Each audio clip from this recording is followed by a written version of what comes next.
দরদ সিনেমার পরিচালক অনন্য মামুন তিনি আসলে কখনোই কথা দিয়ে কথা রাখতে পারেননি।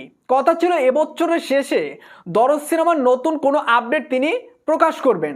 অন্তত দরদ সিনেমার প্রথম লুক তার প্রকাশ করা উচিত ছিল, কিন্তু সেটাও তিনি করেননি। অন্যদিকে রায়হান রাফি তিনি তার তুফান সিনেমা নিয়ে সামনে এগোচ্ছেন। দেখেন, তিনি সকালে একটা স্ট্যাটাস দিয়েছেন এবং সেখানে তিনি লিখেছেন, আজ থেকে তুফানের আনুষ্ঠানিক লোকেশন রেকি শুরু হলো এবং তিনি ইতিমধ্যে ভারতের উদ্দেশ্যে রওনা দিয়েছেন। আপনারা জানেন তুফান সিনেমাটি একটা যৌথ প্রযোজনার সিনেমা।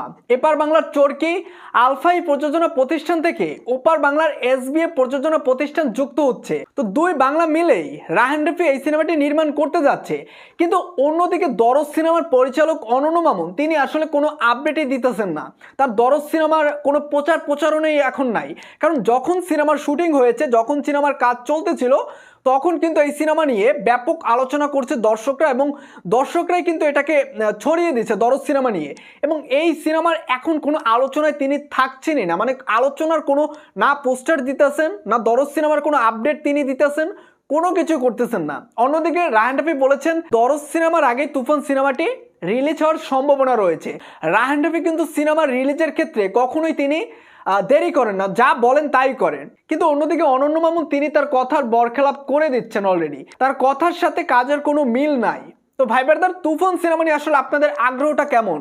শাকিব খানের তুফান সিনেমাটা কিন্তু একটা বিগ বাজেটের সিনেমা, একটা বিগ ধামাকা হবে। কারণ তুফান সিনেমার যখন ঘোষণা দিল তখন থেকে কিন্তু তুফান সিনেমা নিয়ে একটা ঝড় বয়ে গেছে।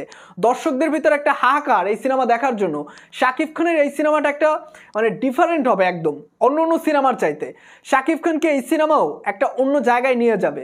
তো ভাই ব্রাদার, আপনাদের তুফান সিনেমা নিয়ে আসলে কি বলার আছে? অন্যদিকে দরদ সিনেমা নিয়ে আসলে আপনাদের কি বলার আছে? অবশ্যই কমেন্ট করে জানিয়ে দেবেন। এবং আমার চ্যানেলটিতে নতুন হয়ে থাকলে নিত্য নতুন আপডেটগুলো সবার আগে পাওয়ার জন্য চ্যানেলটি সাবস্ক্রাইব করে রাখবেন।